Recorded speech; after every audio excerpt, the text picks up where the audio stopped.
Hey everyone, this is Daniel LaPalla with Christian Adventure Gamer. I'm here at Chip Theory Games booth with Jordan. He's going to explain Victorum to us.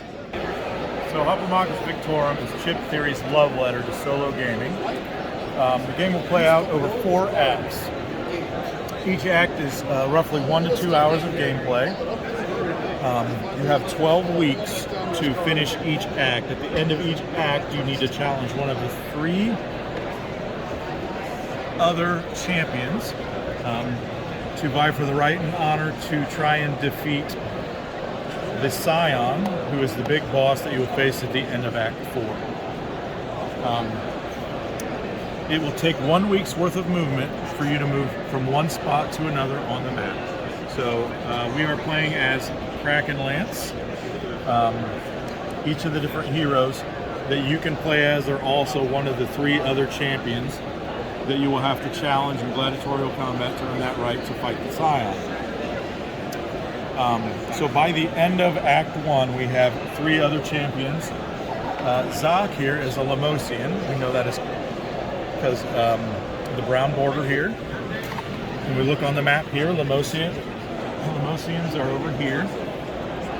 And this Chichen Itza looking building is their home turf, their home building. So we have to make our way there week to week and challenge them in combat.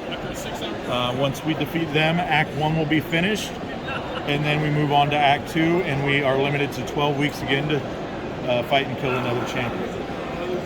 So on your way to building up your experience and forces to do that, you will move across the map and do different types of events.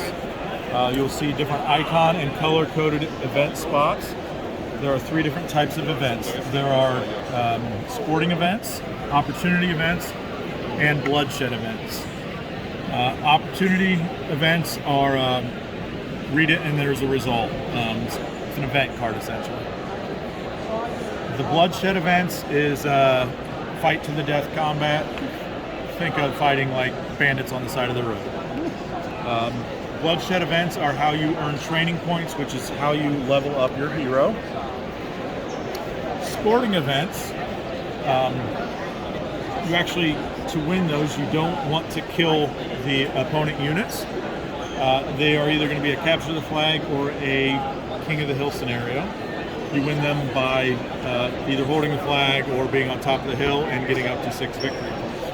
If you win a sporting event, you have the opportunity to recruit one of the defeated units from the opposing side.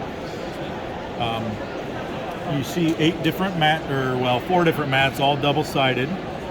These are the 8 different arenas that you can fight in the ancient world. Each of them has their own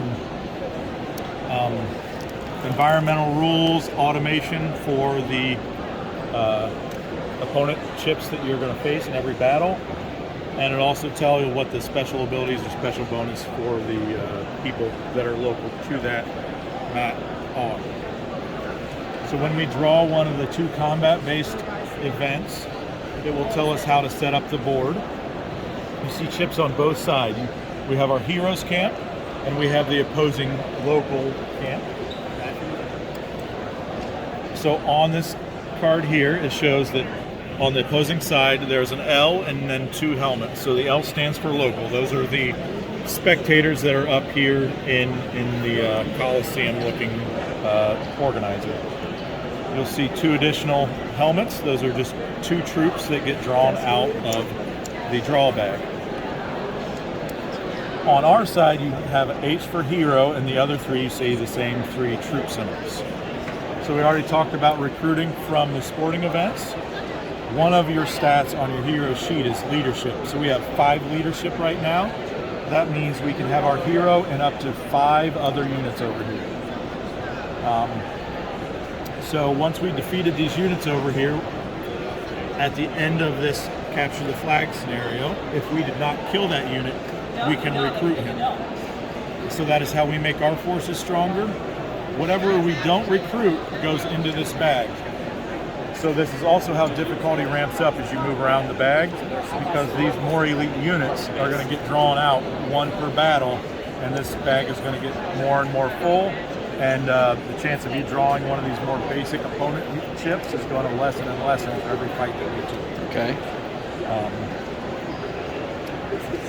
Things that we have on here, blessings are what your special abilities are.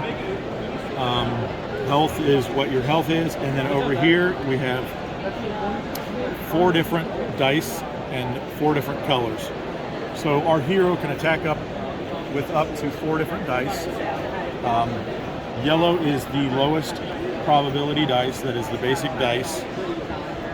So when you spend 1 point to get a better dice, you can upgrade up to track 1, or you can buy a new dice up to having 4 dice. So our hero will never get better than 4 black dice, but it'll take actually quite a few battles to train up to do that. Stats for the units are all on the chip. So green is movement, orange is accuracy, red is health. The dice that they attack with are across the bottom there. So this attacker attacks with 1 black, 1 blue, and 1 yellow. This is a really good attacking dice for one of the basic units. And whatever its special abilities are listed on the bottom of the chip here. And to know what that special ability does, we have a quick play sheet here that lists all of those. Wow. Also on the back of the rule book, you will need to read through it to learn the game, but once you've learned the game, the things that you need in front of you, open if you will, are literally on the back of the book and on this quick play sheet. Awesome. We will do a couple rounds here of this sporting event. So we have our setup started over here. The opponents are always going to deploy out first. He's going to deploy into spot 1. And then he's going to have a res sickness, so he doesn't get to do anything else. There are some special abilities that break that, but he doesn't have those. And then over here, we have our hero and 3 other troops. Even though they have to go top to bottom, we can go in any order that we want.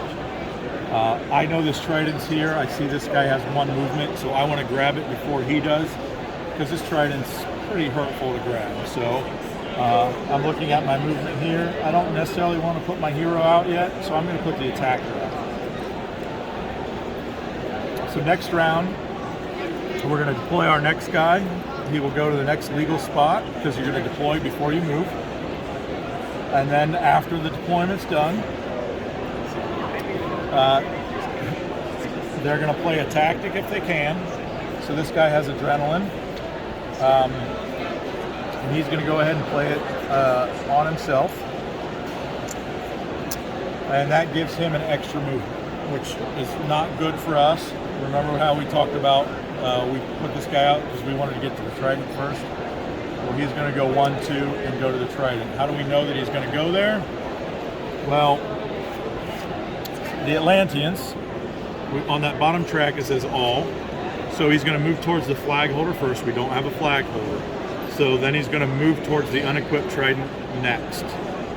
If there was someone who was equipped with a trident, he's going to move towards that person next. And then if he can't legally get there, he'd move towards the next, the farthest opponent. Now you'll see some that are bold. The bold is their attacking priority.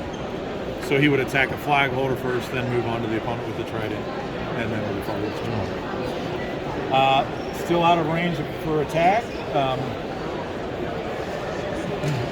So we are now up. So I think I'm going to actually choose to put out the archer next. So we need to backtrack. This tactician, tactical, is one of those abilities that lets us break those deployment rules. Okay. So he actually gets to move his first turn, I believe. Maybe I have the wrong one. Nope. Yep, he can move during the turn that he is deployed.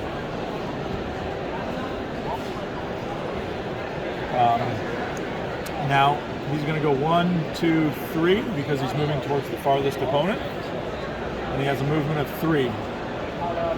Now attack lets you move, but it does not let you attack. So he does not get to attack this round. when this guy reached this trident, we saw we only had one range. The special rule on this trident, though, it allows you to throw it anywhere in combat. This is actually not good at all for us. So the trident by rule is going to do 2 damage to an opposing unit. But the environmental rule, it says rival units are always going to throw it. It also says strength of the sea, so if you are a local Atlantean, you are going to do an additional damage. So it's not great for us. This attacker is now dead, and he's permanently dead. So he's still kind of he'll go back in the bag. He might get pulled again. We might be able to recruit him again if he's one of the characters that are pulled in a further sporting event. And then this trident is going to lay out there. Okay. So kind of bad for us, but there is a little bit of help by when something comes out next, we'll be able to hold the trident. Okay. Now, even though they automatically throw it, we as a player control our characters, so we can, instead of throwing a trident, probably hold on to it. What we could do if we deploy the archer out next, so the archer has first strike. It also breaks those resurrection sickness rules. Okay. So first strike doesn't let you move, but it does let you attack. So this archer would attack with those 2 dice. If you want to roll those 2 dice for me. You wouldn't just throw the trident? You could, but let's show how the dice work. So 1 sword and 1 blank comes up, so only 1 dice came up. Yeah, if we would have thrown the trident would have ended up there, and he would have done the 2 damage instead. So probably the wiser move, other than this guy's next turn, he's going to grab the trident again and be able to do 3 damage. So keep the trident, play keep away. A little bit. Maybe a better move for us would have been to put the defender out early to come get the flag. Because we don't actually want to kill these guys. We really want to recruit this reptilian guy, so we have to keep him alive. So we kind of want to play a game of avoidance, grab the flag so we start getting victory points every round of combat. Okay. If your units don't die at the end of a combat, they get their health refreshed. Your hero, however, does not. So when you are weakened, you might need to take a week's worth of rest, which delays you, which limits your time. So you are fighting against not only surviving in a battle, bloodshed events, if you die, the game is over. Sporting events, you can get knocked out, but you automatically have to waste a week healing. You have 12 weeks in order to move location to location to challenge that other hero to finish the act. Also, things that happen when you rest, threat will go up. These skulls will add bad effects that when you draw units out of here, it's going to cause something bad to happen when you draw that. If this maxes out, you're also going to lose the game that way. So you either die in bloodshed events, not finish the act in time, or cap out the threat. Okay. Well, awesome. Thank you so much.